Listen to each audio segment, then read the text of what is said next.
எரேமியா தீர்க்கதரிசியின் புஸ்தகம் 17வது அதிகாரம் 9வது வசனம் சொல்கிறது, இருதயம் திருக்குள்ளது என்று.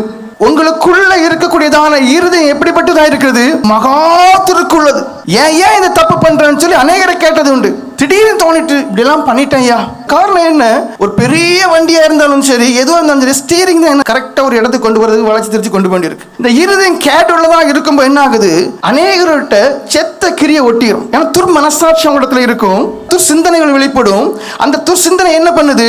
செத்த கிரியைகள் செய்ய வைக்கிறது, சில கெட்ட பழக்கங்களுக்கு அடிமையாக்கிறது. ஆதியாகமம் 6வது அதிகாரம் 5வது வசனம் சொல்லுகிறது, மனுஷனுடைய இருதயத்தின் தோற்றங்கள், அந்த நினைவுகள், அவைகள் நித்தமும் எப்பொழுதுமே எப்படி இருக்கு?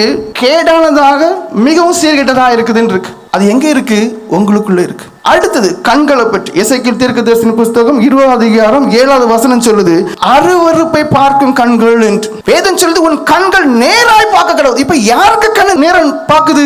அருவருப்பானதை பார்க்கக்கூடிய கண்களா இருக்கு. உங்களை நீங்க கேளுங்க, நீங்க எப்படி ஒரு ஆணை பார்க்கறீங்க, எப்படி ஒரு பெண்ணை பார்க்கறீங்க? பாவத்தை பாராத கண்களை உடையவர் தேவன். தேவன் பரிசுத்தர், நீங்கள் உங்கள் நடக்கைகள் எல்லாம் அவரே போல பரிசுத்தமாயிருங்க என்று சொல்லப்பட்டிருக்கு. இந்த கண்கள்ல பரிசுத்தம் வேணும் இருக்கா? இல்ல. நிர்பந்தமான மனுஷன் நீங்க சுமந்து தெரியுறீங்க. ஒரு வாய், ஒரு உதடு, அது போய் தாராளமா பேசுது. தேவமே கிடையாது மனுஷனுக்கு இந்த நாட்கள்ல. சிலர் எல்லாம் இருக்குது, ஒரு கடையில இருப்பாங்க, வீட்டுக்காரங்களோ இல்ல யாராவது போன் பண்ணி எங்க இருக்கிறீங்க கேட்டா வந்துட்டே இருக்கேன்பாங்க. ஆனா தெரியல அது பொய். நீ விடுதலை எப்ப பெறுவீங்க?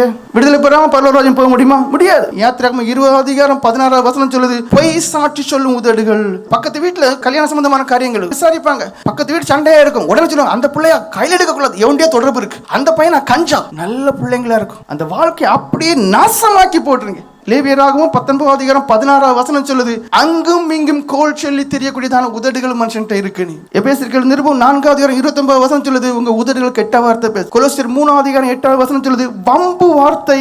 சிலர் எல்லாம் பாத்தீங்கன்னா சும்மாவே பிரச்சனை உருவாக்கிடுவாங்க, யாரையாவது குத்தி பேசுவாங்க, அங்க சண்டை தான் நடக்கும். ஏசாயா தீர்க்கதரிசியின் புஸ்தகம் 59வது அதிகாரம் 3வது வசனம் சொல்லுது, உங்கள் கைகள்ல ரத்தம் இருக்கு. அடியும் இடிக்கிறதுக்கும் கொலை செய்யறதுக்கும். உபாகமம் 27வது அதிகாரம் 25வது வசனம் சொல்லுது, லஞ்சம் வாங்காத. யாத்திராகமம் 20வது அதிகாரம் 15வது வசனம் சொல்லுது, திருடும் கை. உங்களுடைய கால்களை குறித்து வேதம் சொல்லுது. ஏசாயா தீர்க்கதரிசியின் புஸ்தகம் 59வது அதிகாரம் 7வது வசனம் செய்து, பொல்லாப்பு செய்ய ஓடும் கால்கள். உங்க கால்கள் எதுக்கு நீங்க ஓடுறீங்க? பொல்லாப்பு செய்ய. 4 பேர் சேர்ந்தா டூருங்கிற பேர்ல, இண்டஸ்ட்ரியல் விசிட்டுங்கிற பேர்ல எங்கேயாவது ஓடுறாங்க, அங்க போய் தப்புன்றாங்க. மனைவிட்ட சொல்லுது ஒன்னா இருக்கும், இருக்கிற இடம் இனி ஒரு இடமா இருக்கும். புருஷன் சொல்லுது ஒன்னா இருக்கும், இருக்கிற இடம் இனி ஒன்னா இருக்கும். தப்பு பண்றாங்க. சிலுவையை நோக்கி பார்க்க தெரியல. அந்த கால்கள்ல நீண்ட ஆணி துளைக்கப்பட்டிருக்கு.